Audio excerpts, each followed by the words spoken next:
Il y en aura pour tout le monde, les Oui. grands et les petits, Alex. C'est la Bonjour. séance de rattrapage. Si jamais vous avez été mauvais élève et que vous n'avez pas acheté vos cadeaux, c'est le moment ou jamais, en tout cas en musique. Voilà. Ce qu'on vient d'entendre, c'est Casse-Noisette, évidemment, de Tchaïkovski. J'en parle parce qu'il y a d'excellents livres, comme à chaque fois en ces fêtes de fin d'année, des livres disques. Ça veut dire que vous avez des très beaux livres, avec évidemment le disque, hein, et puis avec toute l'histoire un peu de Tchaïkovski et de ses œuvres. C'est toujours extrêmement joli. C'est-à-dire que vous pouvez soit lire le livre tout seul, soit écouter la musique, soit faire les deux. C'est chouette. Et moi, mon chouchou absolu, c'est Georges Gershwin, hein, Georges Gershowitz avec son frère Ira, et c'est l'histoire de Gershwin. Gershwin, c'est Rhapsody in Blue, c'est un Américain à Paris, c'est Porgy and Bess, et c'est des tonnes de chansons qui sont devenues.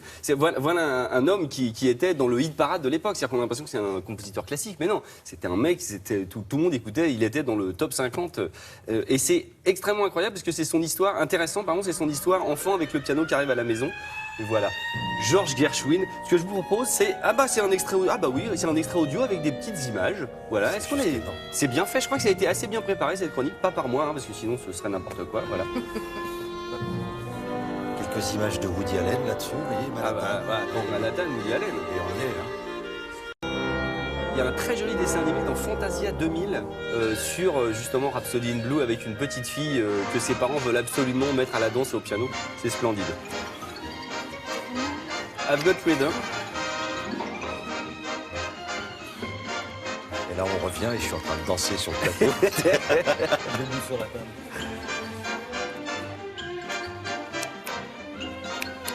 Ouais. Vous avez eu le temps de vous déshabiller parce que vous étiez mis en Fred Astaire il y a quelques instants et hop, cette musique vous rend dingue en fait. Mais oui, absolument, voilà.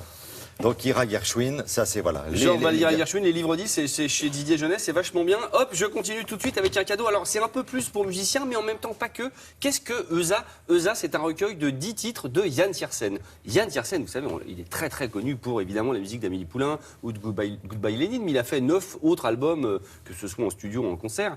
Et il a décidé, sur son île à lui, l'île d'Ouessant, d'aller dans 10 endroits. Et ces 10 endroits lui ont inspiré 10 titres. Et donc ça, c'est le recueil de partitions de ces titres. Et vous pouvez évidemment les entendre. Et je vous propose tout de suite d'écouter Port-Goret. Port-Goret, je ne parle pas assez bien le breton, je suis désolé, avec monsieur Yann qui joue lui-même au piano. Regardez, c'est très chouette.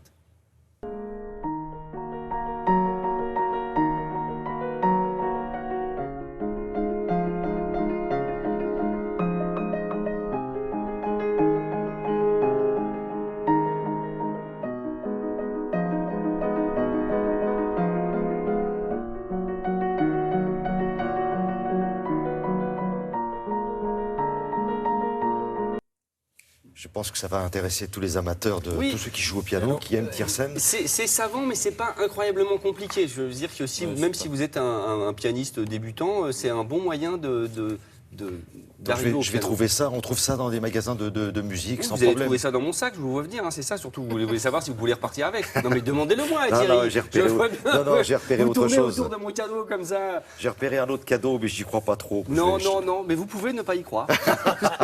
Vous allez comprendre. Vous allez comprendre dans un instant pourquoi. Voilà.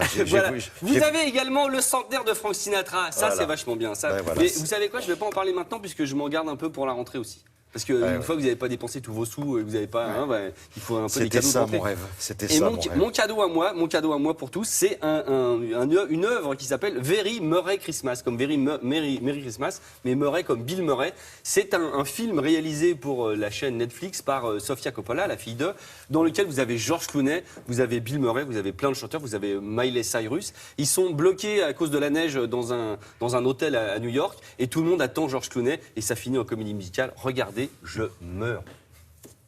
When we finally kiss goodnight, how I hate going out in the storm.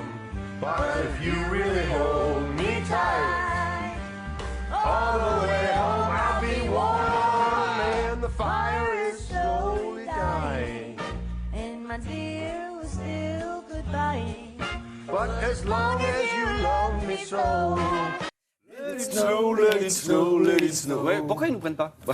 Ça, c'est dommage, parce qu'on... On était dans Fédon, on peut pas être partout non plus. Voilà, mais qu'on nous laisse notre chance quand même. Et qu'est-ce que vous allez faire le 26? Vous allez regarder Les Prodiges saison 2. Vous saviez l'émission qui avait cartonné avec 4 millions de spectateurs? Eh bien, ça revient avec toujours Enchanté et mené de main de maîtresse par Marianne James. Vous avez le jury qui a un tout petit peu changé, toujours Gauthier Capuçon et Patrick Dupont, et avec Elisabeth Vidal, avec plein d'enfants incroyables qui chantent, qui dansent, qui jouent d'un instrument incroyable. D'ailleurs, il y a le disque de la petite Camille, c'est ça, hein? Je demande à ma fille qui est fan, oui, c'est ça. Le disque de la petite Camille qui sort à l'instant, vous savez, la violoniste et violoncelliste, qui est incroyable. Voilà. Donc cette émission a été approuvée par cette petite fille. Merci beaucoup, Alex. C'était super comme d'hab.